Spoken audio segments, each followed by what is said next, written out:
नमस्कार दोस्तों, PCS booster channel में आपका स्वागत है।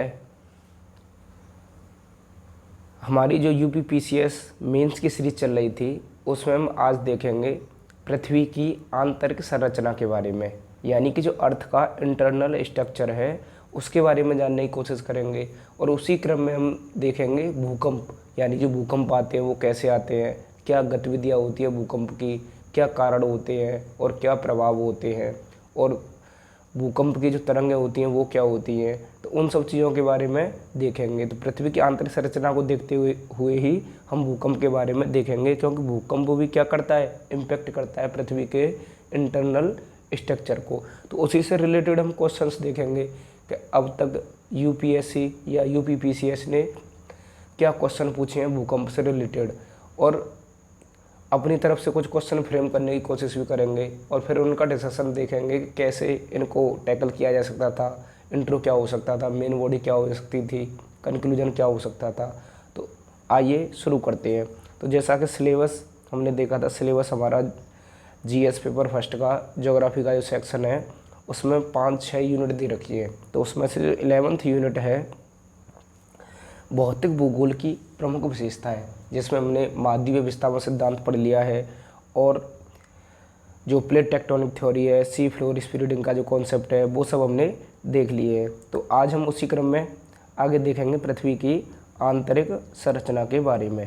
कल हमारा एक टॉपिक रह गया था, वो था जो प्लेटों का मूवमेंट कर रहे थे, क्योंकि हमने प्लेट टेक्टोनिक थ्योरी पढ़ी थी। तो उसमें हमें ये भी देखना था कि जो प्लेटों का मूवमेंट हो रहा है वो कैसे हो रहा है, यानी कि वहाँ पर बता रहे थे हम कि पृथ्वी को 7 बड़ी प्लेटों में और कुछ अन्य छोटे प्लेटों में बांटकर देखा जाता है और फिर बताया जाता है कि इन प्लेटों की मूवमेंट होती है। तो अब हम देखेंगे कि प्लेटों की गति है वो कैसी होती है। छोटा सा टॉपिक है, बस 1 मिनट का। तो उसमें हम देखेंगे प्लेटों की जो गति है वो 3 प्रकार से होती है। एक तो होती है अपसारी गति, एक होती है अभिसारी गति और एक होती है ट्रांसफॉर्म यानी कि संरक्षित गति। यानी प्लेट है वो 3 तरह से मूवमेंट करती हैं। अपसारी में क्या होता है, डाइवर्जेंट, यानी प्लेटें एक दूसरे से दूर जा रही होती हैं। और अभिसारी में क्या होता है, अभिसारी में प्लेट एक दूसरे के क्लोज आ रही होती है। और ट्रांसफॉर्म में एक दूसरे के पैरेलल, यानी एक इधर जा रही है एक इधर जा रही है, ऐसी गति कर रही होती है। तो प्लेटों का मूवमेंट 3 तरीके से हो सकता है, या तो अपसारी हो सकता है यानी प्लेटें एक दूसरे से दूर जा रही हों, या अभिसारी हो सकता है। अभिसारी कैसे, यानी प्लेटें एक दूसरे के क्लोज आ रही हों ऐसे। और ट्रांसफॉर्म यानी कि संरक्षित कैसे, प्लेटें एक दूसरे के समानांतर जा रही हों। तो ये 3 तरह का मूवमेंट होता है। तो इनमें हम देखते क्या होता है, जैसे छोटा छोटा सिंपल वे में देख लेते हैं। जैसे जब प्लेटें एक दूसरे से दूर जा रही होती है तो वहाँ पर क्या निर्माण होता है, पृथ्वी की क्रस्ट का, यानी कि मध्य महासागरीय जो कटक है, मिड ओशियनिक रिज है, उसका निर्माण होता है। क्योंकि प्लेटें क्या हो रही हैं, एक दूसरे से दूर जा रही हैं और वहाँ से लावा निकलता है और नई नई क्रस्ट बनती है, पृथ्वी की नई भूपर्वटी बनती है। सी फ्लोर स्प्रेड होता है, यानी कि समुद्री अधस्थल है वो क्या हो रहा है, उसमें फैलाव आ रहा है। कल हमने देखा भी था, यानी कि जो प्लेटों की गति है मिड ओशियन रिज के पास विवर्तन की जो घटना है उनकी वजह से क्या हो रहा है, सी फ्लोर की स्प्रेडिंग हो रही है। ज्वालामुखी घटनाएं होती हैं, नई पर्वती का निर्माण होता है। सबसे इम्पोर्टेंट चीज़ है जो अपसारी गति में होती है वो होती है नई पर्वती का निर्माण। नई जो भूपर्वटी बनती है, नई जो क्रस्ट बनती है उसका निर्माण होता है। और अभिसारी गति में क्या होता है, जो अभिसारी गति होती है यानी कन्वर्जेंट यानी अभिसारी मतलब पास पास आ रही होती हैं वहाँ पर प्लेटें। तो ये होता है सबडक्शन जोन, यानी कि जब प्लेटें दूर जा रही होंगी, ये इधर जा रही है ये इधर जा रही है, तो कहीं तो जाके ये प्लेट किसी में टकराएंगी या ख़त्म होंगी, तो उसी को कहते हैं अभिसारी क्षेत्र। यानी अभिसारी जहाँ पर जैसे ये प्लेट मानो इधर गई और ये प्लेट इधर गई, तो आगे भी तो कोई प्लेट होगी, उससे जाके ये टकराएगी। और फिर जो भारी प्लेट होगी और जो हल्की प्लेट होगी, तो जो भारी प्लेट है वो उसके ऊपर आ जाएगी और हल्की प्लेट उसके नीचे धंस जाएगी। इसे बोलते हैं सबडक्शन जोन, यानी कि भारी प्लेट के नीचे छोटी प्लेट का धंस जाना, तो उसे ही कहा जाता है सबडक्शन जोन। जैसे एक प्लेट है महासागरीय प्लेट और एक है महाद्वीपीय प्लेट। तो जो महासागरीय प्लेट है वो ज़्यादा भारी मानी जाती है महाद्वीपीय प्लेट की अपेक्षा। तो जब महाद्वीपीय प्लेट महासागरीय प्लेट से टकराएगी तो जो महाद्वीपीय प्लेट है वो महासागरीय प्लेट के नीचे धंसना शुरू कर देगी। तो उस क्षेत्र को क्या कहते हैं? अभिसारी क्षेत्र, जहाँ पर दो प्लेट आपस में टकराती हैं। तो यहाँ पे क्या होता है, यहाँ पर जो पुरानी प्रॉपर्टी है, पुरानी अर्थ क्रस्ट है, वो क्या होगी? खत्म होगी। यानी जो नई तो अर्थ क्रस्ट बन रही थी अपसारी गति में, और अभिसारी गति में क्या हो रहा है? पुरानी क्रस्ट का विनाश हो रहा है, क्योंकि धंस जाएगी, वो नीचे चली जाएगी और पर्वतों का निर्माण होता है। विश्व के जितने भी यंग फोल्ड माउंटेन है, जैसे एंडीज है, हिमालय है और यूरोप के कुछ माउंटेन है, तो उन सब का निर्माण कहाँ पर हो रहा है? इसी कन्वर्जेंट जोन में हो रहा है। यानी कि जो अभिसारी क्षेत्र है वहीं पर सबडक्शन जोन में हो रहा है, क्योंकि जैसे जैसे प्लेटें नीचे धंसती हैं तो वहाँ से जब प्लेटें नीचे धंसेंगी तो कुछ वल्कनिक इरप्शंस होते हैं या भूकंप आते हैं, वहाँ से लावा निकलता है। उन प्लेटों के धंसने से जो मलबा होता है वो ऊपर उठता है, और जो महाद्वीपीय प्लेट थी उस पर दबाव पड़ने से, जैसे कोई प्लेट ये है और ये कोई प्लेट है, तो ये भारी प्लेट है, ये हल्की प्लेट है, ये इसके नीचे जाएगी तो यहाँ पर कुछ दबाव पड़ेगा, और जो दबाव नीचे जा रहा है वो ऐसे निकल कर आने की कोशिश करेगा। तो वहीं से क्या बन जाएंगे? माउंटेन बन जाते हैं। तो पर्वतों का निर्माण होता है और पुरानी भूप्रवृत्ति का विनाश होता है यहाँ पे, और अर्थक्वेक और वॉल्केनिक इरप्शन भी देखने को मिलते हैं। यानी भूकंपीय और ज्वालामुखी गतिविधियाँ भी देखने को मिलती हैं। फिर एक गति होती है संरक्षी गति, यानी ट्रांसफॉर्म गति। इसमें क्या है? प्लेटें एक दूसरे के पैरेलली गति कर रही हैं। पैरेलली कैसे? यानी एक प्लेट इधर जा रही है और एक प्लेट इधर जा रही है। इसमें न तो कोई क्रस्ट का निर्माण होता है और ना ही किसी क्रस्ट का विनाश होता है। इसमें संरक्षित रहती हैं, यानी संरक्षित यानी कंजर्व रहती हैं, यानी कि ट्रांसफॉर्म मतलब कोई चेंज ही नहीं आ रहा है उनमें, एक जैसी संरक्षित रहती हैं। तो ये हमारी प्लेटों के 3 मूवमेंट थे, जिसमें हमने देखा डाइवर्जेंट प्लेट के बारे में, कन्वर्जेंट यानी डाइवर्जेंट मूवमेंट के बारे में, कन्वर्जेंट मूवमेंट के बारे में, और ट्रांसफॉर्म यानी अपसारी, अभिसारी और संरक्षी गति के बारे में। अब देखेंगे जो हमारा आज का हमारा जो मेन टॉपिक है उसको, यानी कि पृथ्वी की आंतरिक संरचना को। तो सबसे पहले हम कुछ क्वेश्चन देख लेते हैं जो प्रीवियस ईयर में पूछे गए हैं। जैसे यूपीपीसीएस मेंस में 2022 में क्वेश्चन पूछा गया है भूकंप से रिलेटेड, भारत में भूकंप पेटियों का वर्णन कीजिए। भारत में भूकंप पेटियों का वर्णन कीजिए। Describe earthquake belts in India, तो ये पूछा है 2022 में पीसीएस मेंस में। जैसा कि आपको बता दें कि जो भूकंप का जो टॉपिक है उससे सेपरेट क्वेश्चन नहीं पूछे जाते हैं, उसको ज्वालामुखी के साथ या सुनामी के साथ कनेक्ट कर देते हैं तब क्वेश्चन पूछते हैं। और ये डिजास्टर मैनेजमेंट का टॉपिक है, क्योंकि जब जीएस पेपर 3 पढ़ेंगे हम तो वहाँ पे एक टॉपिक आता है डिजास्टर मैनेजमेंट।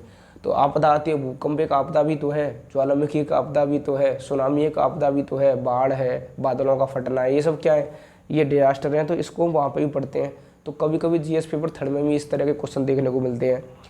और जो नेक्स्ट क्वेश्चन पूछा है वो पूछा है यहीं पर 2018 या 19 के ईयर में पूछा है पीसीएस ने, और वो मिक्स करके पूछा है। जैसा कि मैंने अभी आपको बताया था, मिक्स करके पूछते हैं कि ज्वालामुखी, भूकंप और सुनामी आपस में कैसे संबंधित हैं। यानी कि ज्वालामुखी है, भूकंप है और सुनामी है, इन सब के बारे में भी देखेंगे हम आपस में कैसे संबंधित हैं। और ज्वालामुखी उद्गार के संभावित सभी कारणों पर प्रकाश डालिए। और ज्वालामुखी उद्गार यानी जो ज्वालामुखी का जो उद्गार होता है उसके क्या क्या कारण होते हैं, उनके सभी कारणों पर सभी प्रमुख कारणों पर प्रकाश डालिए। How are volcanoes, earthquake and tsunami related to each other, यानी कैसे एक दूसरे से रिलेटेड हैं। Highlight all the possible causes for volcanic eruption. तो ये जो हम इस क्वेश्चन को तब करेंगे जब हम ज्वालामुखी क्रियाओं और सुनामी के बारे में पढ़ लेंगे। फिर आज का हमारा जो टॉपिक है पृथ्वी की आंतरिक संरचना, उसके बारे में हम देखने की कोशिश करेंगे। तो एक क्वेश्चन पूछा है यूपीएससी मेंस में 2022 में, उसको हम देखने की कोशिश करेंगे। यहाँ पर वो है प्राथमिक चट्टानों की विशेषताओं एवं प्रकारों का वर्णन कीजिए। Describe the characteristic of type of primary rocks. जैसा कि आपको पता होगा पृथ्वी पर 3 तरह की चट्टानें पाई जाती हैं, आग्नेय चट्टानें, अवसादी चट्टानें और रूपांतरित चट्टानें। तो वहीं पर 2022 में यूपीएससी ने क्वेश्चन पूछा है कि प्राथमिक जो चट्टानें होती हैं उनकी विशेषता बताइए, क्योंकि पृथ्वी की आंतरिक संरचना है, पृथ्वी के अंदर जो चट्टानें मिलती हैं, क्योंकि पृथ्वी 3 तरह की चट्टानों से बनी है, प्राथमिक चट्टानें, अवसादी चट्टानें और फिर रूपांतरित चट्टानें। तो इसी के बारे में क्वेश्चन पूछ लिया उन्होंने। तो यहीं से इसी के थ्रू हमने एक क्वेश्चन बनाने की कोशिश की है, तो उसको हम देखेंगे। और पृथ्वी की आंतरिक संरचना में जो होती हैं, जैसे क्रस्ट हो गई, मेंटल हो गई, कोर हो गई, उसके बारे में हम देखने की कोशिश करेंगे। तो हमने जो 2022 में क्वेश्चन पूछा उसी से रिलेटेड एक क्वेश्चन बनाने की कोशिश की है। पृथ्वी की प्राथमिक चट्टानों, द्वितीयक चट्टानों तथा तृतीयक चट्टानों, यानी कि पृथ्वी की प्राथमिक चट्टानें कौन सी मानी जाती हैं? आग्नेय चट्टानें। और दूसरी द्वितीय चट्टानें हैं वो हैं अवसादी चट्टानें।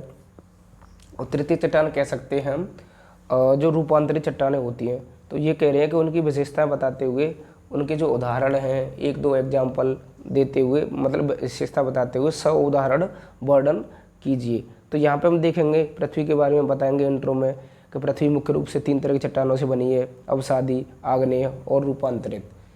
और इनका पृथ्वी के क्रस्ट के निर्माण में महत्वपूर्ण भूमिका रही है। मतलब इन तीनों चट्टानों के बारे में बताते हुए ऐसे आगे बढ़ जाएंगे। फिर हम देखेंगे एक एक करके जो चट्टानें होती हैं वो उनकी क्या क्या विशेषताएं होती है। जैसे अगर हम आए आग्नेय चट्टान पर, आग्नेय यानी कि इग्नियस रॉक। आग्नेय चट्टान का निर्माण, जैसा कि नाम से पता चला, आग्नेय यानी आग, पृथ्वी की आग, गर्भ से जो आग निकली है उससे इसका निर्माण हुआ। सबसे पहले इसी का निर्माण होता है। तो इसमें इसलिए इनको प्राथमिक चट्टानें भी कहा जाता है।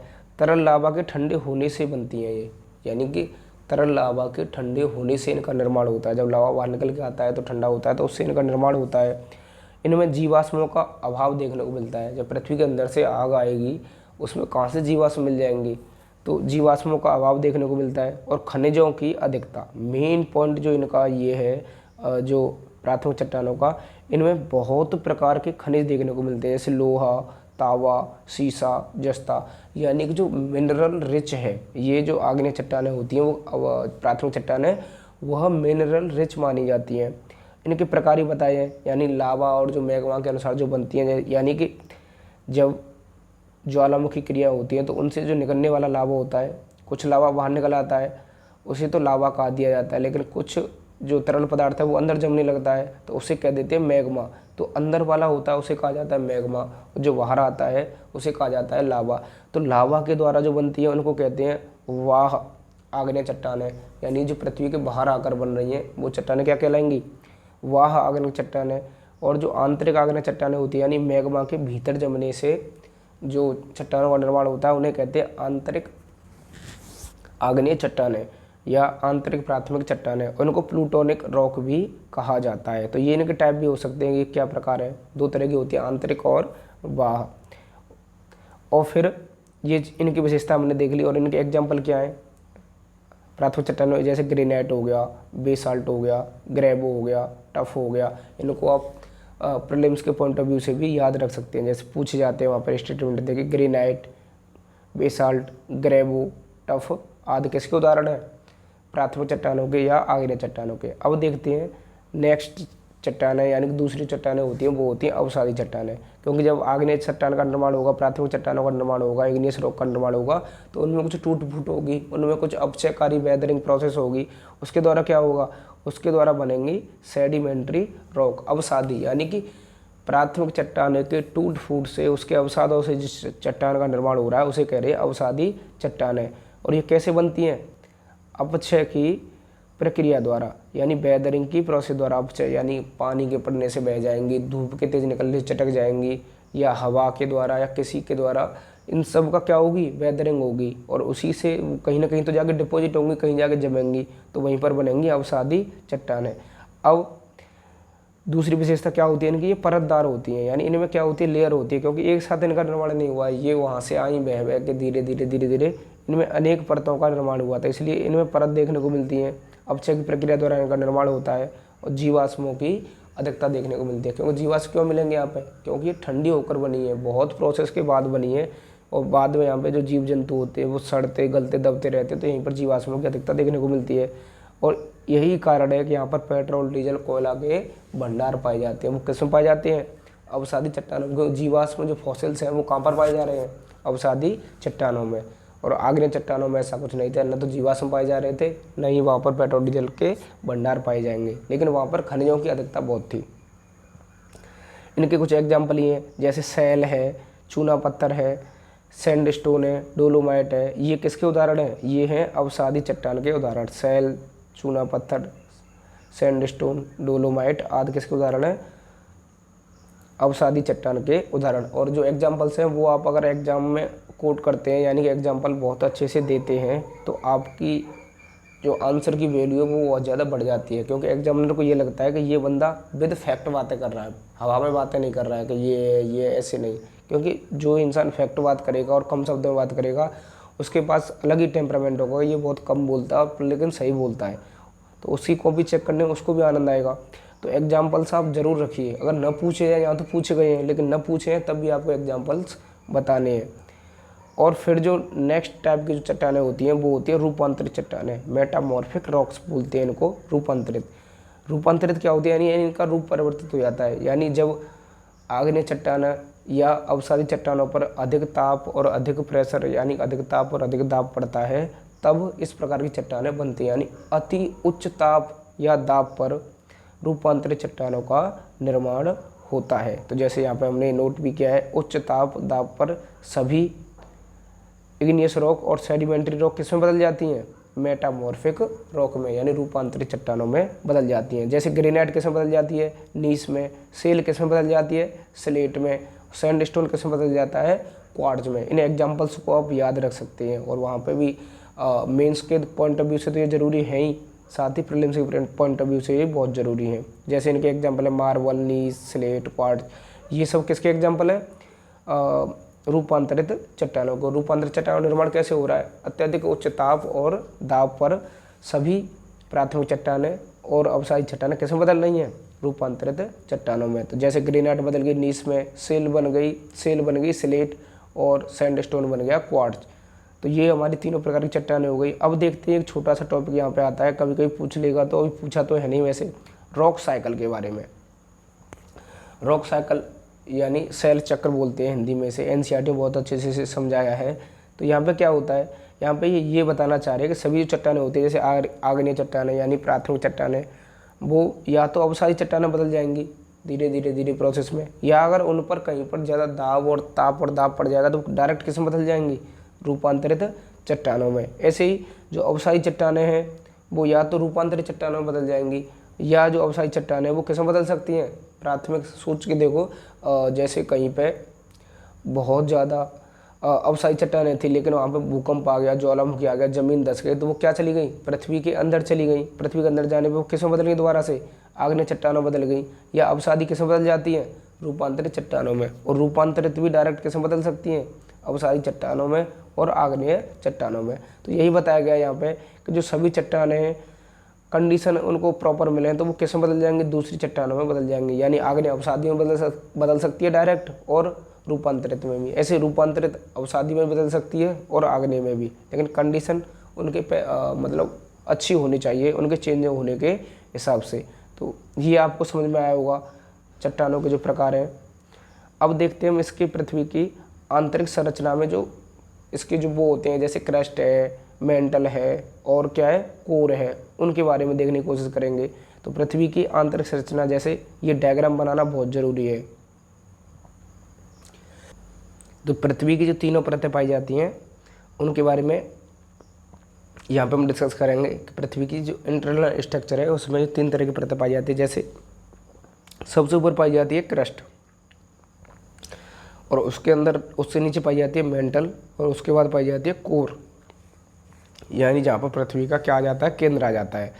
तो सबसे पहले देखेंगे हम और क्रस्ट के बारे में, फिर देखेंगे मेंटल के बारे में, फिर देखेंगे कोर के बारे में। तो इस डायग्राम के थ्रू हम समझने की कोशिश करते हैं कि अगर हम पृथ्वी का एक हिस्सा ऐसे निकाल लें, मतलब जैसे कोई सेब है या कोई फल है, तो उसमें इस तरह का डिवीज़न होगा। तो सबसे ऊपर की जो परत है, जैसे यहाँ से लेकर यहाँ तक, वो क्या कहलाएगी, क्रस्ट कहलाती है, यानी जो भूपरपटी होती है, जहाँ पर हमारे सब मकान होते हैं। पृथ्वी का जो स्थलमंडल है या महाद्वीप है या महासागर, ये सब कहाँ है, क्रस्ट पर। फिर दूसरी जो प्लेट है वो है मेंटल, जो पृथ्वी के 200 किलोमीटर के बाद पाई जाती है। यानी क्रस्ट का विस्तार कहाँ तक है, 0 से 200 किलोमीटर तक, कहीं पर कम है कहीं पर थोड़ा ज़्यादा है। तो ये क्रस्ट हो गई, ये हो गई मेंटल, और इसका विस्तार बताया जाता है 200 किलोमीटर के बाद लगभग 2900 किलोमीटर तक, यानी 200 किलोमीटर से 2900 किलोमीटर तक फैली है।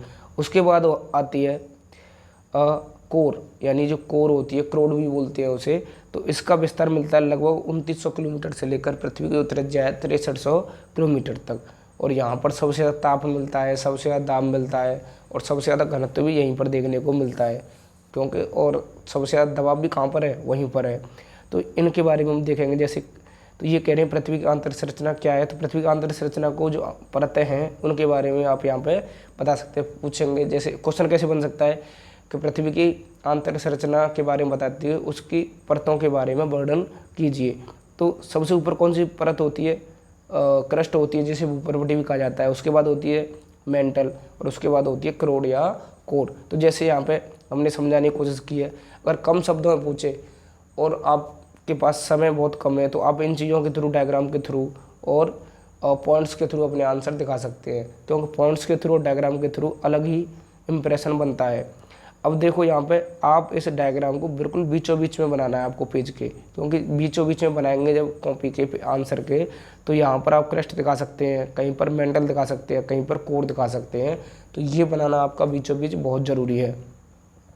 तो क्रस्ट के बारे में देखते हैं। क्रस्ट क्या है, जैसा कि आपको पता ही होगा, क्योंकि हमारा जो सीरीज़ है, हमारी सीरीज़ का जो टारगेट है वो यही है कि हम उन लोगों को टारगेट करें या उन टॉपिक्स को टारगेट करें जो मेंस से रिलेटेड है। और मेंस में जो पढ़ाई होती है वो वही बंदे उन टॉपिक्स को तैयार करते हैं जिनके प्रीलिम्स के जो कॉन्सेप्ट है वो क्लियर होते हैं। तो हम यहाँ पर ये मान के चल रहे हैं कि आपके जो प्रीलिम्स के कॉन्सेप्ट हैं, जो बेसिक है, वो क्लियर है। इसलिए हम उन चीज़ों को बताने से बच रहे हैं, जैसे भूपर्वटी को समझाने लग जाएँ या चट्टान को समझाने से बच जाएँ, क्योंकि इसको मान के चल रहे हैं, अंडरस्टूड है कि ये चीज़ें आपकी क्लियर होंगी। और आपको कहीं पर भी डाउट होता है कि ये चीज़ें हमारे समझ में नहीं आ रही हैं या कोई चट्टान है क्या है, तो आप हमें कमेंट सेक्शन में या मेल के थ्रू बता सकते हैं कि इस चीज़ों में आप वीडियो बनाइए, इस टॉपिक को अच्छे से समझा दीजिए। तो यहाँ पर देख रहे हैं हम क्रस्ट यानी भूपर्वटी जो होती है, तो यहाँ पर बताया गया जो भूपर्वटी होती है, ऊपर वाली जो परत होती है उसमें दो प्रकार की होती है। एक तो महाद्वीपीय वाली होती है, क्योंकि ऊपर क्या होते हैं, महाद्वीप भी होते हैं और महासागर भी होते हैं। एक होती है महासागर वाली। तो यही यहाँ पर समझाने की कोशिश की है कि जो महाद्वीपीय होती है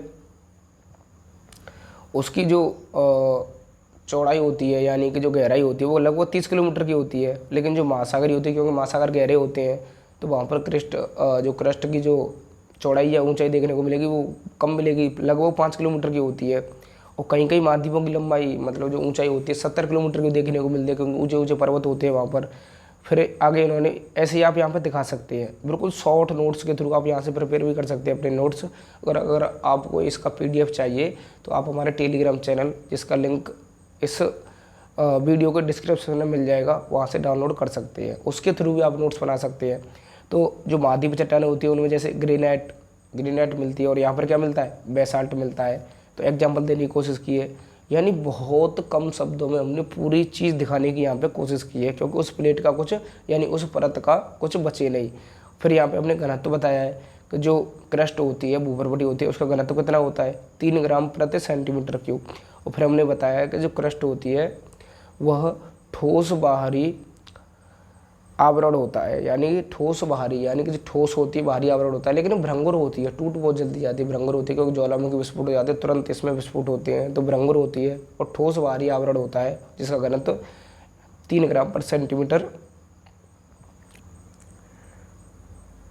अब देखते हैं हम मेंटल के बारे में। तो जो मेंटल है वो दूसरी परत मानी जाती है, यानी कि इसका जो विस्तार है वो कहाँ से कहाँ तक है, क्रस्ट के बाद, यानी क्रस्ट का विस्तार लगभग 200 किलोमीटर तक माना जाता है पृथ्वी के गहराई अंदर जाके। तो इसका माना जाता है 200 किलोमीटर से 2900 किलोमीटर तक इसका विस्तार माना जाता है।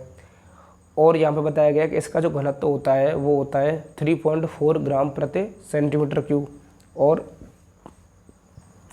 भूपर्वटी और ऊपरी मंडल होता है, उसे क्या कहा जाता है, स्थल मंडल। आपने सुना भी होगा कि स्थल मंडल होता है, एक होता है दुर्बलता मंडल।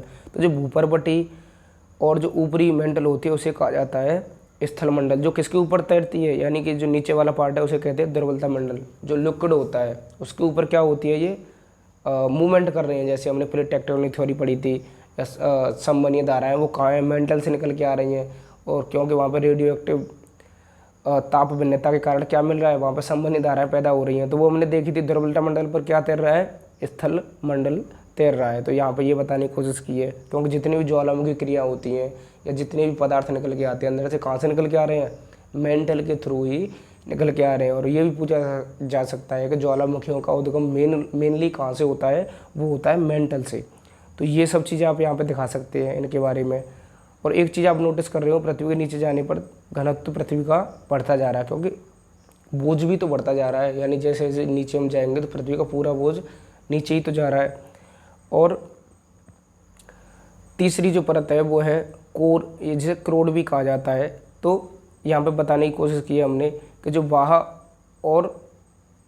कोर होती है वो कैसी होती है, तरल होती है, और जो आंतरिक कोर होती है वो कैसी होती है, ठोस होती है। यानी जो जैसे अगर हम कोर पे आएँ तो कोर को देखें तो कोर में दो पार्ट हो जाएंगे। अगर मैं यहाँ के बाद यहाँ से देखें तो देखो, ये तो कोर का बाहरी परत मान लेंगे, ये इसको आंतरिक मान लेंगे। तो जो बाहरी है उसे कहा जा रहा है कि ये तरल होता है, और ये कैसा होता है, ठोस होता है, जहाँ पे निकल और फेरस की अधिकता देखने को मिलती है।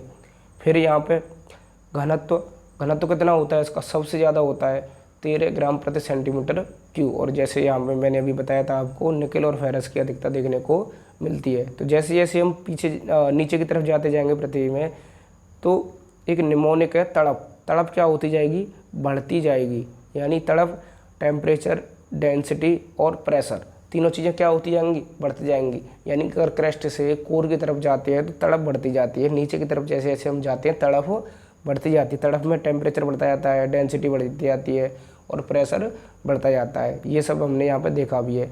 फिर इन परतों के डिवीजन के लिए कुछ बीच में डिसकंटिन्यूटी मानी गई है, यानी असंबद्धता मानी गई है। ये क्या होती है, यानी यहाँ से इसके नीचे या इसके बाद जाने पर उस परत का नेचर कुछ चेंज हो जाता है, उस परत की जो करैक्टरिस्टिक है वो चेंज हो जाती है, उस परत की जो विशेषताएं हैं। यानी क्रस्ट मेन रूप से किसके लिए आई जा रही थी, ठोस है, ये पदार्थ मिलते हैं, ये मिलते हैं। लेकिन जब हम इस प्लेस पर जाएंगे, इस प्लेस के बाद उस क्रस्ट का जो नेचर है, जो मूल स्वभाव था, वो क्या हो जाएगा, चेंज हो जाएगा। तो उसे कहते हैं डिसकंटिन्यूटी, यानी डिसकंटिन्यू कर देता है उस परत का जो नेचर हम पढ़ते आ रहे हैं उसको वहाँ पर रोक देगा, कुछ नई चीज़ें जोड़ देगा उसमें। तो जैसे यहाँ पे कुछ बांट के भी देखा जाता है, और प्रीलिम्स के लिए इफेक्ट बहुत ज़रूरी हो जाता है। लेकिन आपको यहाँ पर तो दिखाना पड़ेगा कि जैसे फिर सबसे ऊपर जो क्रस्ट होती है, क्रस्ट को बांटने वाली होती है कोनार्ड, सबसे ऊपर कोनार्ड। फिर जो मेंटल होती है, मेंटल यानी क्रस्ट और मेंटल के बीच में जो होती है उसे कहते हैं मोहो। फिर आती है मेंटल को मेंटल में बांटने वाली, यानी अपर मेंटल और लोअर मेंटल में बांटने वाली होती है रेपेटी। और फिर मेंटल और कोर को बांटने वाली होती है गुटनबर्ग। और ऐसे ही एक होती है कोर को दो भागों में, यानी आउटर कोर और इनर कोर को बांटने वाली लेहमैन, जिनको आप एक निमोनिक बनाया हमने, उसके थ्रू आप याद रख सकते हैं। जैसे CM राहुल गांधी लोल, यानी कि CM कोनार्ड, M मोहो और R रेपेटी, G गुटनबर्ग और L लेहमैन। यानी CM राहुल गांधी, हम कह रहे हैं कि राहुल गांधी क्या बनेंगे, CM बनेंगे। तुम क्या कह रहे हो, लोल, यानी कि तुम्हें हंसी आ रही है कि बताओ ऐसा भी हो सकता है क्या कभी। यानी CM राहुल गांधी, यानी कोनार्ड, मोहो, रेपेटी, गुटनबर्ग और लेहमैन, इनको आप यहाँ से याद रख सकते हैं, क्योंकि क्रम भी तो ऐसे ही है। जैसे पहले आप क्रस्ट बना लीजिए, फिर मेंटल बना लीजिए, और फिर आपको कोर बनाना है, तो उसमें बीच में ऐसे ऐसे करके आप दिखा सकते हैं, जैसा कि हमने यहाँ पे दिखाने की कोशिश की है। तो पृथ्वी की जो आंतरिक संरचना होती है उसको समझने में कुछ सोर्स भी होते हैं, यानी कुछ अप्रत्यक्ष और प्रत्यक्ष प्रमाण होते हैं जिनके द्वारा पृथ्वी की आंतरिक संरचना को समझा जाता है। तो यहाँ पे हमने उनके एग्जांपल्स दिए हैं। जैसे अप्रत्यक्ष सोर्स क्या होते हैं, इनडायरेक्ट सोर्स क्या होते हैं पृथ्वी के इंटरनल स्ट्रक्चर को। वैसे पूछा तो नहीं गया है, लेकिन बाई चांस 100 शब्दों में या 125 शब्दों में पूछा जा सकता है कि पृथ्वी की आंतरिक संरचना कि अप्रत्यक्ष सोर्सों के बारे में बताते हुए किसी एक सोर्स के बारे में विस्तार से बताइए। अब बताइए क्या करोगे आप, तो बताना पड़ेगा वहाँ पे। तो अप्रत्यक्ष सोर्स क्या है, जैसे भूकंपीय तरंगें हो गई, भूकंपीय तरंगों से हमें जानकारी मिल रही है। फिर गुरुत्वाकर्षण बल हो गया, कहीं पर कुछ ज़्यादा है गुरुत्वाकर्षण बल और कहीं पर बहुत कम है। फिर चुंबकीय क्षेत्र, यानी पृथ्वी का जो मैग्नेटिक फील्ड है उसमें क्या वेरिएशन हो रहे हैं, तो ये क्या हो गए, इनडायरेक्ट सोर्स। एक होता है उल्कापिंड, तो उल्कापिंड भी किस में आता है, इनडायरेक्ट सोर्स में आता है। तो भूकंपीय तरंगें, भूकंप, गुरुत्वाकर्षण बल, चुंबकीय क्षेत्र और उल्कापिंड कैसे सोर्स हैं पृथ्वी के, अप्रत्यक्ष सोर्स हैं। प्रत्यक्ष सोर्स क्या है, जैसे माइनिंग है, पृथ्वी में गड्ढा खोदें वहाँ से कुछ निकाल लें, ये क्या हो गया, प्रत्यक्ष सोर्स हो गया। ड्रिलिंग हो गई, यानी होल करना, जैसे समरसेबल के लिए पाइपलाइन होल होते हैं, ऐसी कोई ड्रिलिंग करना। और फिर ज्वालामुखी क्रियाएं, जो ज्वालामुखी विस्फोट होता है उसके पृथ्वी के अंदर से कुछ जो मलबा है, जो लावा निकल के आता है, वो भी कैसा सोर्स माना जाता है पृथ्वी की आंतरिक संरचना के बारे में जानने का? प्रत्यक्ष सोर्स माना जाता है। अब आते हैं हम अपने मेन टॉपिक भूकंप के बारे में। तो जो पृथ्वी का इंटरनल स्ट्रक्चर है उसके बारे में आपको समझ में आया होगा कि इसमें कितनी परतें होती हैं, 3 परतें होती हैं। और जो चट्टानें होती हैं पृथ्वी की, 3 तरह की चट्टानें होती हैं, प्रथम चट्टानें, द्वितीय चट्टानें और तृतीय चट्टानें। और अब हम देखेंगे हमारा जो सिलेबस का नेक्स्ट टॉपिक है भूकंप। जैसा कि हमने अपने सिलेबस में देखा भी था, भौतिक भूगोल की प्रमुख विशेषताएं, उनमें सबसे पहला टॉपिक दे रखा है, अगर मेनली अगर हाईलाइट करके दिया है तो भूकंप, यानी इन टॉपिक्स पे क्वेश्चन वो पूछते ही हैं। जैसे तो अर्थक्वेक है क्या, सबसे पहले समझेंगे भूकंप है क्या। लेकिन फिर मैं वही बता रहा हूँ आपको, हम यहाँ पे बहुत हाईलाइटेड वे में, बहुत नॉर्मल वे में बताते हुए चलेंगे, ना कि उनमें डीपली घुसने की कोशिश करेंगे, क्योंकि हमारा टारगेट है ही नहीं। हमारा टारगेट है उन मेंस के टॉपिक्स को कवर करना जो रह जाते हैं और उन पर अपने शॉर्ट्स नोट्स प्रिपेयर करना। क्योंकि मेंस को टैकल करने का सबसे अच्छा तरीका क्या है, हर टॉपिक पर आपके पास 20, 30, 40 शब्दों में शॉर्ट नोट्स होने चाहिए, तभी आप उनको रिवीजन कर पाओगे, उनके आंसर्स फ्रेम कर पाओगे। क्योंकि हर टॉपिक प्रिपेयर होना चाहिए। तो हमारा टारगेट उसी मेंस अभ्यर्थी के लिए जो या तो मेंस दे रहा है या जो कभी नेक्स्ट ईयर या उससे नेक्स्ट ईयर मेंस लिखेंगे, ना कि उन नए विद्यार्थियों के लिए जो अभी बिल्कुल तैयारी में आए हैं, क्योंकि उनके लिए इतनी डीपली हम चीज़ें यहाँ पे नहीं बता रहे हैं। तो भूकंप के बारे में आप सबने पढ़ा ही होगा। तो भूकंप होता क्या है थोड़ा हम बताने की कोशिश करेंगे, जहाँ से आप नोट्स भी बना सकते हैं। जैसे भूकंप को कहते हैं अंग्रेजी में अर्थक्वेक।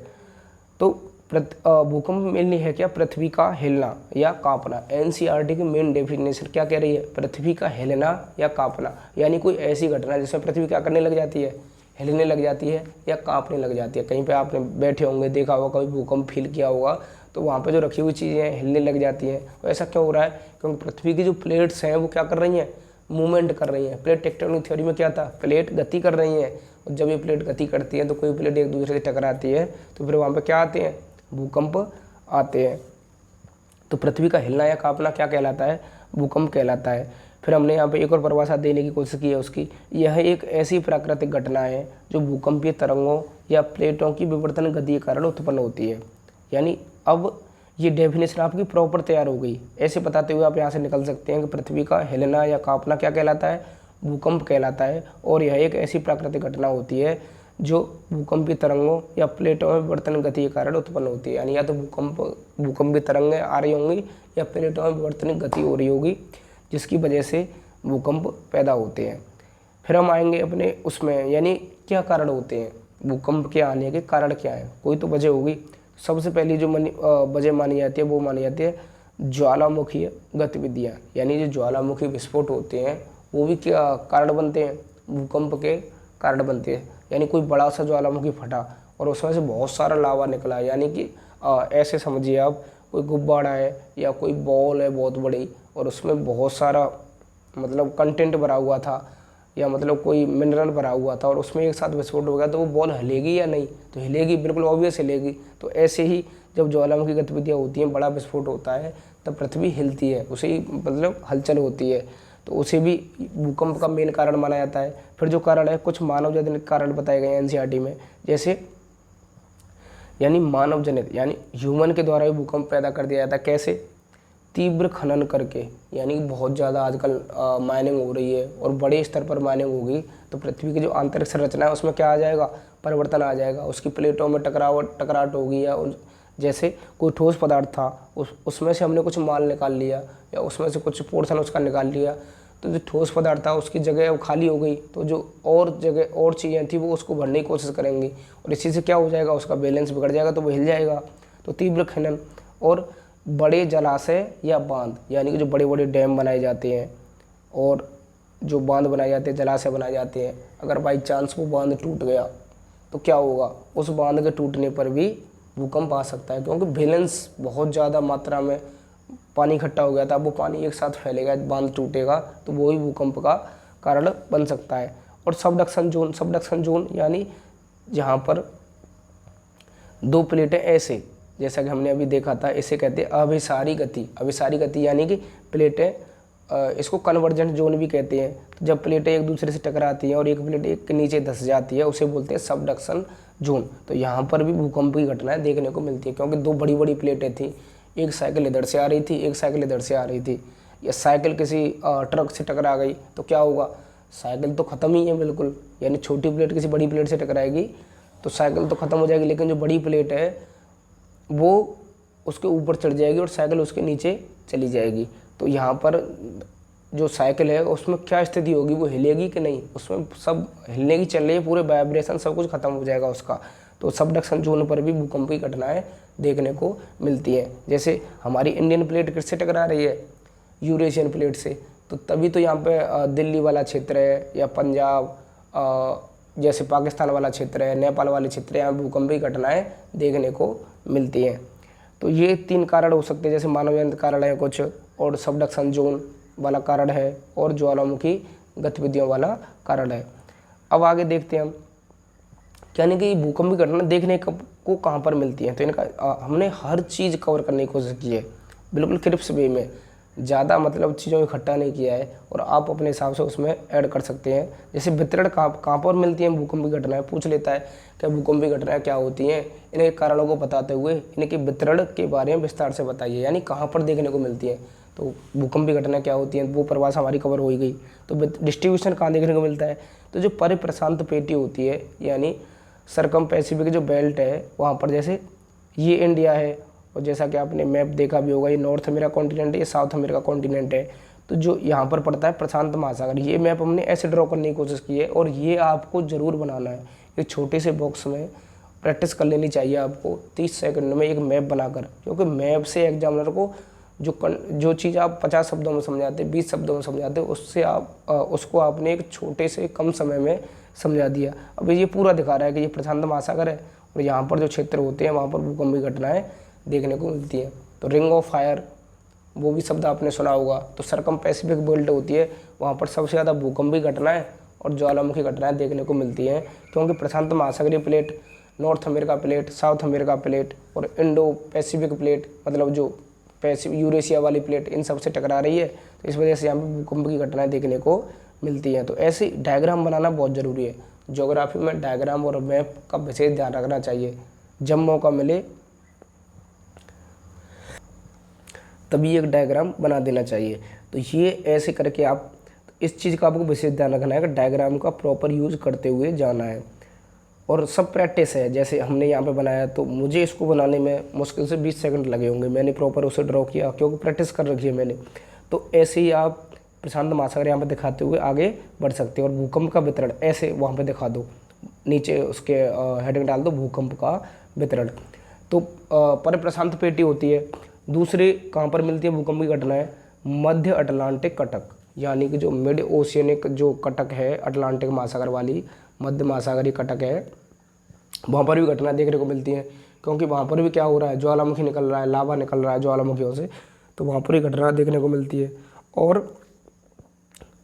प्लेट अभिसरण, यानी कन्वर्जेंस हो रहा है प्लेटों का, एक प्लेट दूसरी प्लेट से क्या हो रही है, टकरा रही है। तो यहाँ पर भी अभी हमने बताया था कि जब एक प्लेट दूसरी प्लेट से टकराती है तो उनमें क्या होगा, हलचल होगी, कंपन होगा। तो यहाँ पर ही भूकंप की घटना देखने को मिलती है। तो कॉन्टिनेंटल, यानी कॉन्टिनेंट महाद्वीपीय प्लेट किससे टकराएगी, महाद्वीपीय प्लेट से। जैसे इंडो ऑस्ट्रेलियन प्लेट किससे टकरा रही है, यूरेशियन प्लेट से। जैसे भारत में हिमालय का निर्माण क्यों हुआ है, हिमालय का निर्माण भी कैसे हुआ है, Indian plate, Indo Australian plate किससे टकरा रही है, अपने से बड़ी यूरेशियन प्लेट से, जिससे क्या हो रहा है, हमारे जो भारत की प्लेट है वो दसती जा रही है, और उसकी जगह पर यंग फोल्ड माउंटेन निकल के आ रहा है, जिसको कहा जाता है हिमालय। तो जब एक प्लेट दूसरी प्लेट से टकराएगी तो वहाँ पर ही भूकंप की घटना देखने को मिलती है। तो ऐसे आप यहाँ पे बता सकते हैं। कुछ चीज़ें हैं जो आपको पता भी होंगी, पर थोड़ा थोड़ा हम बताते हुए, यानी जहाँ से भूकंप पैदा होता है पृथ्वी के सेंटर से, उसको क्या कहा जाता है, फोकस कहा जाता है। और जहाँ पर पहली बार पहुँचता है, यानी पहली बार उसे फील किया जाता है, उसे बोला जाता है एपी सेंटर, जो उसके 90 डिग्री के एंगल पर होता है, फोकस के 90। और भूकंप को मापा कैसे जाता है, सीस्मोग्राफ से।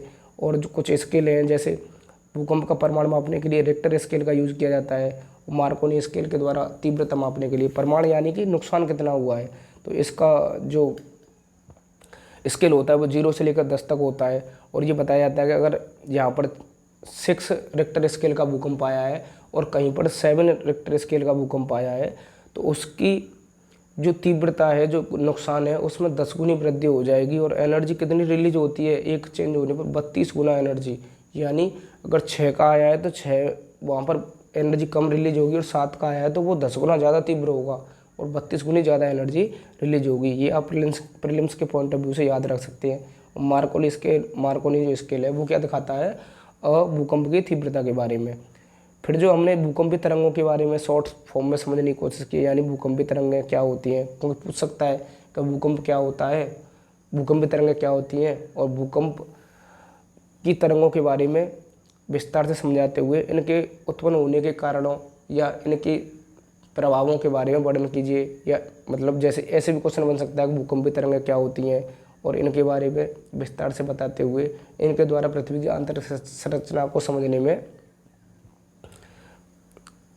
क्या हेल्प होती है, तो ऐसे पूछ सकता है। तो जैसे भूकंपीय तरंग, यानी भूकंप पैदा होता है तो पृथ्वी के अंदर कुछ तरंगें चलती हैं, उनको क्या कहा जाता है? भूकंपीय तरंगें। जैसे भूकंपीय तरंगें 2 तरह की होती हैं। एक तो होती है भूगर्भिक तरंगें, यानी जो पृथ्वी के गर्भ में यानी अंदर चलती हैं, और एक होती है धरातलीय तरंगें जो सबसे सरफेस पे यानी सरफेस वेव कहते हैं, और इनको कहते हैं बॉडी वेव। तो जो मेन होती हैं वो होती हैं बॉडी वेव, सरफेस वेव उसके बाद उत्पन्न होती हैं। तो जो बॉडी वेव होती हैं उनको 2 तरह से देखा जाता है, जैसे प्राथमिक तरंगें या प्राइमरी तरंगें, इनको या पी वेव्स ही बोला जाता है, क्योंकि ये सबसे पहले पैदा होती हैं। और ये साउंड वेव यानी ध्वनि तरंगें होती हैं, उनके अनुसार गति करती हैं और सबसे तेज होती हैं, सबसे पहले पहुंचती हैं, इसलिए इनको क्या कहा जा रहा है? प्राथमिक तरंगें। और ये तीनों माध्यम से होकर गति कर सकती है। यहीं पर हमने ये दिखाने की कोशिश की बहुत शॉर्ट फॉर्म में कि देखो जो पी वेव्स होती हैं उसके नोट्स ही प्रिपेयर हो गए, और भूकंप का जो टॉपिक है वो भी हमारा क्लियर हो रहा है। एक पेज में हमारा टॉपिक कंप्लीट हो जाना चाहिए, हमारी ये कोशिश रहती है। फिर होती हैं द्वितीयक तरंगें, ऐसे ही आप शॉर्ट नोट्स प्रिपेयर कर सकते हैं। द्वितीयक तरंगें क्या होती हैं? ये केवल जो सॉलिड मीडियम होता है उससे होकर गति कर सकती हैं। और द्वितीयक क्यों कहा जा रहा है इनको? द्वितीयक इसलिए कहा जा रहा है क्योंकि पी वेव्स के पैदा होने के बाद पैदा होती हैं। उनको प्राथमिक क्यों कहा जा रहा है कि जब भूकंप आता है सबसे पहले कौन सी तरंगें नोटिस की जाती हैं रिक्टर स्केल पर? वो की जाती है पी वेव, इसलिए उनको प्राथमिक तरंगें कहा जाता है। और इनका मूवमेंट कैसे होता है? जैसे अगर हम प्राथमिक तरंगों का मूवमेंट देखें तो ऐसे ऐसे करके, और लेकिन जो एस वेव होती हैं वो ऐसे ऐसे जाती हैं। तो इनकी जो तीव्रता होती है पी वेव्स की, ऐसे धक्का लगा रही है किसी में तो ऐसे ऐसे करके ये इनकी तीव्रता ज़्यादा होती है, लेकिन इनकी तीव्रता धीरे धीरे मस्त चाल में चलती हैं, ये कम होती है। तो ये हो गई भूगर्भिक तरंगें यानी बॉडी वेव्स, प्राइमरी वेव्स और द्वितीयक वेव्स। और कोई पॉइंट रह रहा हो तो आप यहाँ पर ऐड कर सकते हैं। और दूसरी जो तरंगें होती हैं वो होती हैं धरातलीय तरंगें, इनको कहा जाता है सरफेस वेव, यानी कि पी और एस तरंगों के धरातल पर पहुँचने के बाद इस तरह के वेव्स पैदा होती है सबसे लास्ट में। यानी जब पी और एस अपना काम कर देंगे तब ये निकल जाएंगे, अब हम देखेंगे क्या हो रहा है। सबसे ज़्यादा लास्ट में होती हैं और सरफेस पे होती हैं। अब सब जो ह्यूमन है उनके जो स्ट्रक्चर है, इंफ्रास्ट्रक्चर है, सब कहाँ पे रह रहे हैं? पृथ्वी के सरफेस पे रह रहे हैं। तो सबसे ज़्यादा नुकसान भी कहाँ होगा? पृथ्वी के सरफेस पर इन्हीं तरंगों के द्वारा होगा। यानी वो तो पृथ्वी के अंदर चल रही थी, लेकिन जो बाहर आएंगे वो सबसे ज़्यादा नुकसान करेंगे। तो इनको सबसे ज़्यादा विनाशकारी भी माना जाता है, सरफेस वेव को, धरातलीय तरंगों को। अब एक शैडो जोन होता है, शैडो जोन के बारे में आपने पढ़ा भी होगा, यानी कि पूछ लेता है।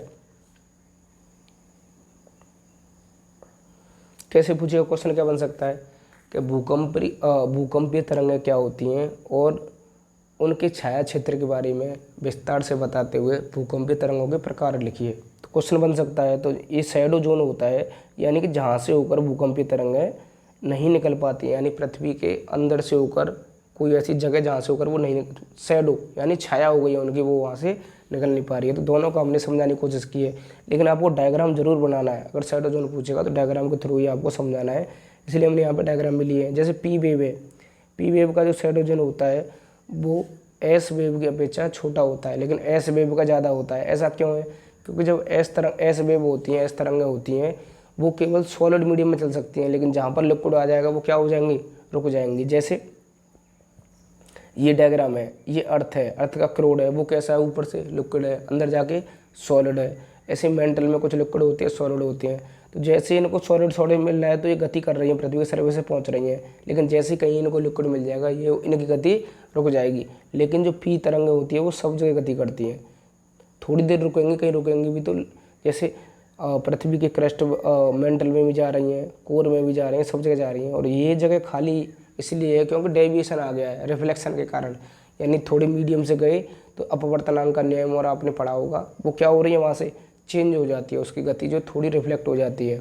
तो इस वजह से इनमें तो इनका जो शैडो जोन है वो 1 से 5 से लेकर 145 तक बनता है, और जो एस वेव है उनका शैडो जोन बहुत बड़ा बनता है, 1 से 5 डिग्री से लेकर 105 डिग्री तक देखने को मिलता है। तो आप इसे समझा सकते हैं कि इनका बड़ा शैडो जोन होता है।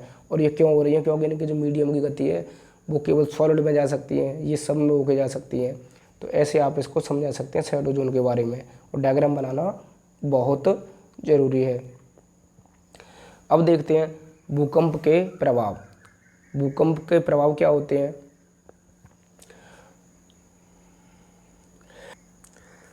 तो जब कोई आपदा आएगी उसके कुछ न कुछ तो प्रभाव होंगे। जैसे भूकंप आता है तो क्या होता है, जन धन की हानि, यानी जो जनता होती है, जो इंफ्रास्ट्रक्चर होता है, उनका धन होता है, उसकी हानि होती है। भूस्खलन होते हैं, जैसे पहाड़ों पर कहीं किसी क्षेत्र में जो हिली एरिया था वहाँ पर कोई भूकंप आ गया, कोई पहाड़ था तो वो हिल जाएगा, तो क्या होगा, उसकी लैंड स्लाइड हो जाएगी, उसकी ज़मीन खिसक जाएगी। आग लग जाती है जंगलों में। और बाढ़ जैसी घटना देखने को मिलती है, क्योंकि बांध क्या होगा, टूट जाएगा। कहीं भूकंप आ गया और वो बांध हिल के टूट गया तो क्या आ जाएगी, बाढ़ आ जाएगी। विस्थापन, यानी कहीं बांध टूटेगा, बाढ़ आएगी तो लोग क्या करेंगे, माइग्रेट करेंगे।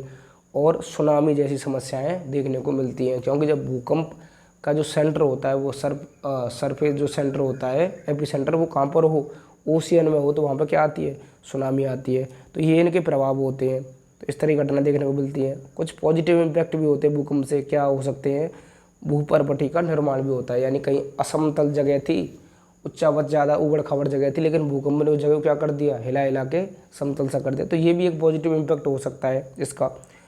दूसरा है, हमने यहाँ पे एक रिसेंट एग्जाम्पल लिया है, भूकंपी घटनाएं भी कहाँ देखने को मिली थी, क्योंकि जब आप आंसर राइटिंग करेंगे तो इसको दिखाओगे तो उससे ज़्यादा सबसे ज़्यादा इम्पैक्ट पड़ेगा। क्योंकि जैसे हम इंट्रो बता रहे थे, भूकंप क्या पृथ्वी का हिलना है, और यह एक ऐसी प्राकृतिक घटना है जो भूकंपी तरंगों या प्लेट विवर्तनिक गतिविधियों द्वारा संपन्न होती है।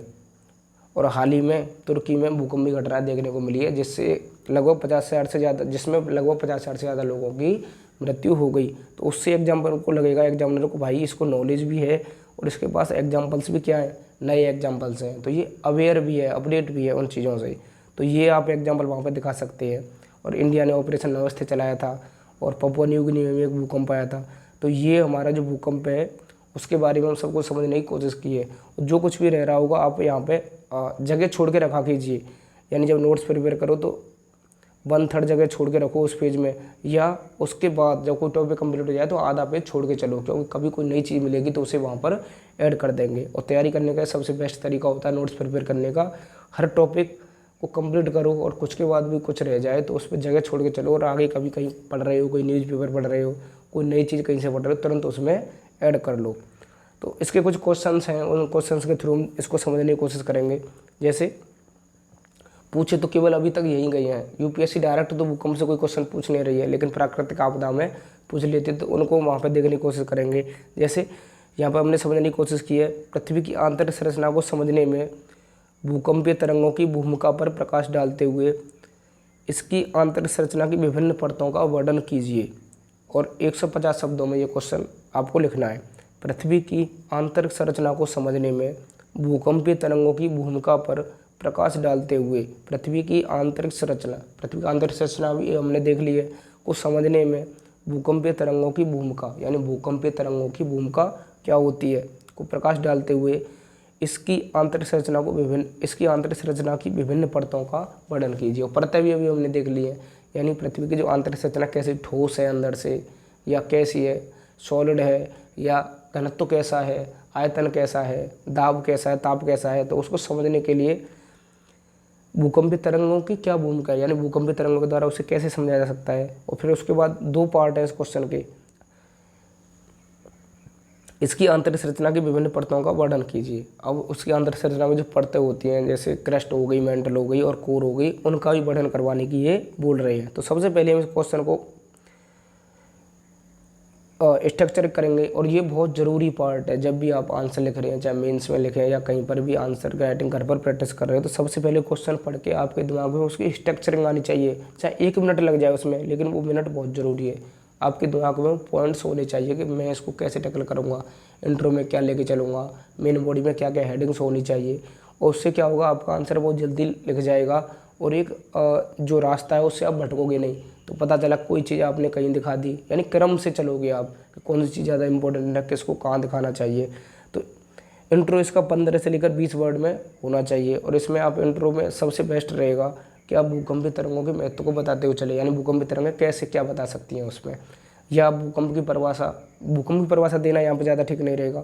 मेन बॉडी क्या है, मेन बॉडी में भूकंपीय तरंगों की भूमिका बतानी है 50 शब्दों में, और विभिन्न परतें, यानी कि जो विभिन्न परतें हैं उनके बारे में भी, पृथ्वी की 3 परतें 50 शब्दों में। अब यहाँ पे जो मैं चीज़ कह रहा था वो देखो यहाँ पे ज़रूरी है, क्योंकि हमारा क्वेश्चन कितने वर्ड का है, 150 वर्ड का है। तो इंट्रो हमारा इसका 10% कितना हो गया, 15 से लेकर 20 वर्ड में हमारा इंट्रो ख़त्म हो जाना चाहिए, क्योंकि हमारे पास शब्द बहुत कम है।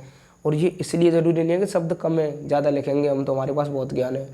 वह शब्द कम लिखना इसलिए भी ज़रूरी है क्योंकि अगर आप 150 वर्ड के क्वेश्चन पर 250 शब्द लिखेंगे, तो जो 250 वर्ड का क्वेश्चन होगा उसके लिए आपके पास टाइम नहीं रहेगा, और 3 घंटे में 2 या 3-4 क्वेश्चन ऐसे आपके रह जाएंगे जहाँ पर आप उनको आसानी से कर सकते थे। क्योंकि जब नंबर मिलेंगे, मार्किंग होगी, तो आपको जो क्वेश्चन आपने 250 शब्द में किया तभी उसके 2-3 नंबर ही मिलेंगे। लेकिन जो हर क्वेश्चन पर 2-3 नंबर मिल सकते थे, तो 3-4 क्वेश्चन आपके ऐसे ही रह जाएंगे। तो आपको इस चीज़ का विशेष ध्यान रखना है, वर्ड लिमिट में रखना है अपने आप को, और वो कैसे आएगी, प्रैक्टिस से। तो यही बताने की मैं कोशिश कर रहा हूँ यहाँ पे कि आपका जो इंट्रो है वो 15 से लेकर 20 शब्द में होना चाहिए। उसके बाद आप आएंगे मेन बॉडी पर। मेन बॉडी में 2 चीज़ें हैं, हमने यहाँ पे पढ़ी थी। मेन बॉडी में क्या है, भूकंपीय पृथ्वी की आंतरिक संरचना को समझने में भूकंपीय तरंगों की भूमिका पर प्रकाश डालिए, यानी इनकी क्या भूमिका है भूकंपीय तरंगों की। तो एक तो मेन बॉडी की हेडिंग ये हो जाएगी, पहले तो भूकंपीय तरंगों के बारे में बताते हुए आगे से निकल जाएंगे इंट्रो में। फिर दूसरी हेडिंग क्या होगी, विभिन्न परतों के बारे में, पृथ्वी की विभिन्न परतें ऐसे करके हेडिंग आप डाल सकते हैं। और फिर आप आ जाएंगे कंक्लूजन पर, वही 15 से लेकर 20 शब्दों में। तो चलिए देखते हैं तो इसका इंट्रो कैसे बनाया हमने। भूकंपीय तरंगों की विभिन्न विशेषताएं, यानी भूकंपीय तरंगों की विभिन्न विशेषताएं, जैसे उनकी गति, उनके आयाम, यानी जो एम्पलीट्यूड होता है ऐसे ऐसे करके जो ऊंचाई होती है, उनकी दिशा में परिवर्तन, यानी अभी हमने शैडो जोन देखा था। और भूकंप, उनकी गति, उनके आयाम, उनकी दिशा में परिवर्तन का अध्ययन पृथ्वी की आंतरिक संरचना को समझने में कार्य करता है, पृथ्वी की आंतरिक संरचना के सोर्स के रूप में कार्य करता है। अब देखो बिल्कुल क्रिप्स इंट्रो और एकदम पॉइंट टू पॉइंट, एग्जामिनर को सीधे कोई बकैती की नहीं, यहाँ पे सीधा बता दिया उसे कि देखो भाई आप पूछ रहे थे पृथ्वी की आंतरिक संरचना को समझने में भूकंपीय तरंगों की विशेषताएं बताइए, तो हमने इंट्रो ही उसी से शुरू किया है। ये नहीं कि भूकंप ये होते हैं या भूकंप ऐसे आते हैं, नहीं, जहाँ आप पूछना चाह रहे थे, आपके क्वेश्चन की डिमांड जो थी वहीं पे आप एकदम पॉइंट आउट कर रहे हो कि भूकंपीय तरंगों की विभिन्न विशेषताएं, जैसे उनकी गति, उनके आयाम, उनकी दिशा। क्योंकि हमारे पास शब्द लिमिट बहुत ज़रूरी है, क्योंकि टाइम का भी मैनेजमेंट करना होता है। तो हमने सब चीज़ें वहीं से शुरू की। और एग्जामिनर इस क्वेश्चन के इंट्रो को पढ़ेगा, तुरंत कहेगा हाँ भाई वास्तव में जो पूछना चाह रहे थे वो तो इसने पहले ही बता दिया। ये चीज़ें बहुत ज़रूरी थी यहाँ पे, उसका पढ़ने का मन भी करेगा कि आगे क्या बताएगा आप। लेकिन आपने लिखा कि भूकंप ऐसे आते हैं, ये घटनाएं होती हैं, तो वो थोड़ा इमेच्योर आंसर हो जाता है। तो इसको आप इंट्रो में रख सकते हैं। फिर हमने मेन बॉडी में देखा था कि 2 मेन बॉडी बनाएंगे हम, 2 हेडलाइन लेके चलेंगे। एक तो आंतरिक संरचना को समझने में भूकंपीय तरंगों की क्या विशेषता होती है, दूसरी जो हमारी जो हेडिंग होगी वो होगी पृथ्वी की प्रमुख परतें, यानी आंतरिक संरचना वाली जो परतें थी उस डायग्राम को बनाने की कोशिश करेंगे। तो सबसे पहले क्या है, तीव्रता। तो जो पृथ्वी की भूकंपीय तरंगों की तीव्रता है वो क्या हो जाती है, मीडियम के अनुसार या घनत्व के अनुसार बदलती रहती है। जो हमने यहाँ पे बताया, यह विभिन्न परतों के घनत्व के अनुसार परिवर्तित होती है, जो परतों की कठोरता, संपीड़ता का अध्ययन करने में सहायक होती है।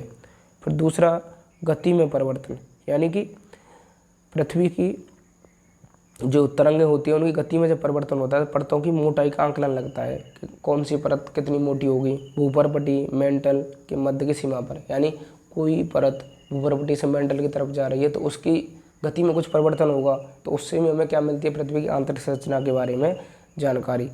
तो यहाँ पे बताया जैसे कोई तरंग भूपर्पटी से मेंटल के मध्य की सीमा पर जा रही है तो उसकी गति में अचानक वृद्धि हो जाती है, तो इससे भी हम नोट करते हैं कुछ चेंज हो रहा है पृथ्वी की आंतरिक संरचना में। जैसे यहाँ पे बताया भी है इन्होंने एग्जाम्पल लेके, पी तरंगें मेंटल से क्रोड सीमा पर जाने पर मंद हो जाती हैं, क्योंकि जो क्रोड है, क्रोड आउटर कोर है, वो क्या है, वो थोड़ा ज़्यादा लिक्विड है मेंटल की अपेक्षा, तो वहाँ पर जो तरंगें होती है पी तरंगें उनकी गति थोड़ी धीमी पड़ जाती है। जैसे क्या पता चल रहा है कि भाई मीडियम चेंज हो रहा है, पृथ्वी की आंतरिक संरचना में कुछ चेंज हो रहा है। और 2 पॉइंट दिखाते हुए हम यहाँ पे चल सकते हैं क्योंकि हमें बर्ड लिमिट का भी ध्यान रखना है। दूसरी जो हेडिंग है हमारी वो है पृथ्वी की आंतरिक संरचना की विभिन्न परतें। अब यहाँ पे प्रॉब्लम बनेगी कि पृथ्वी की आंतरिक संरचना की विभिन्न परतों को आप कैसे दिखाएंगी। अगर आप यहाँ पे ज़्यादा ज्ञान देने लग गए कि पृथ्वी की आंतरिक संरचना की परतें ये होती हैं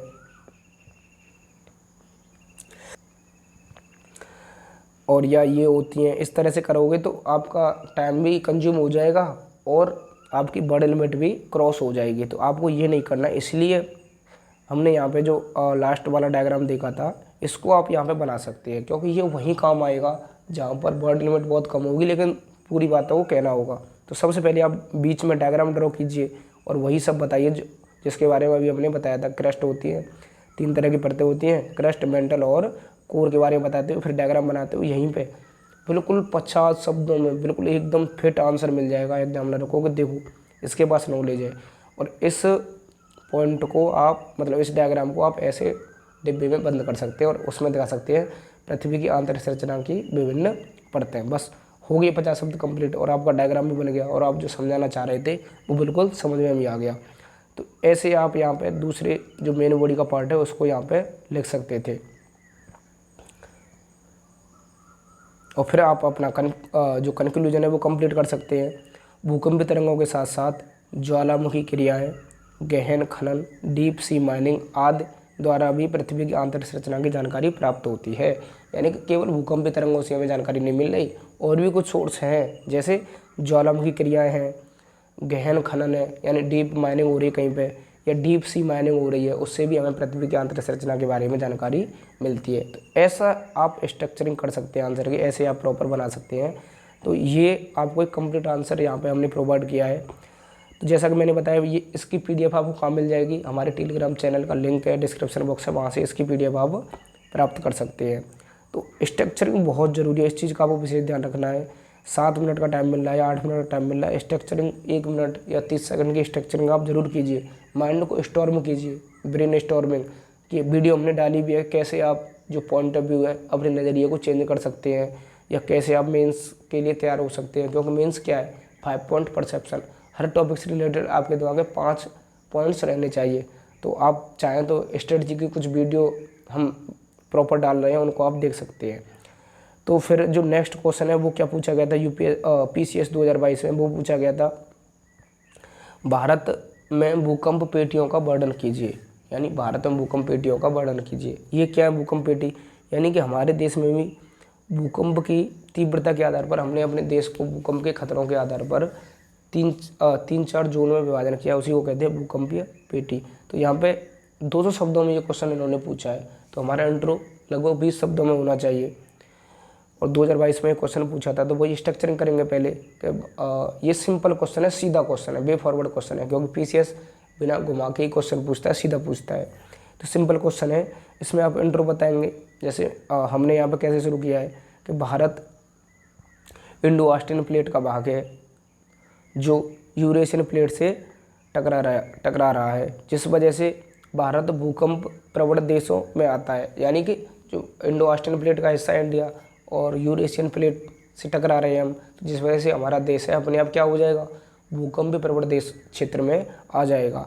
और यहाँ पे जो बहुत इंपॉर्टेंट फैक्ट है, भारत का लगभग 59.6% हिस्सा भूकंप प्रवण क्षेत्र माना जाता है, यानी भूकंप संभावित क्षेत्र माना जाता है। यानी 100% में से लगभग 59% जो हिस्सा है भारत का, वहाँ पर भूकंपीय घटनाएं कम या ज़्यादा रूप में देखने को मिलती हैं।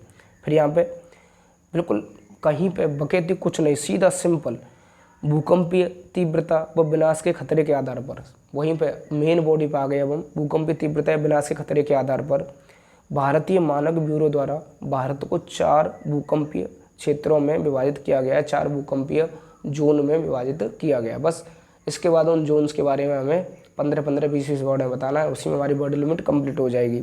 तो भूकंपीय तीव्रता एवं विनाश के खतरे के आधार पर, यानी भूकंप की तीव्रता कितनी हो सकती है और कितना विनाश हो सकता है। जैसे हिली एरिया है तो उनमें भूकंप ज़्यादा देखने को मिल सकता है, तो वहाँ पे नुकसान ज़्यादा हो सकते हैं।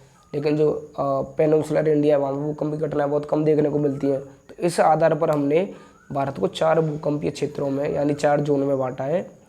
किसके द्वारा बांटा गया है ये? भारतीय मानक ब्यूरो द्वारा।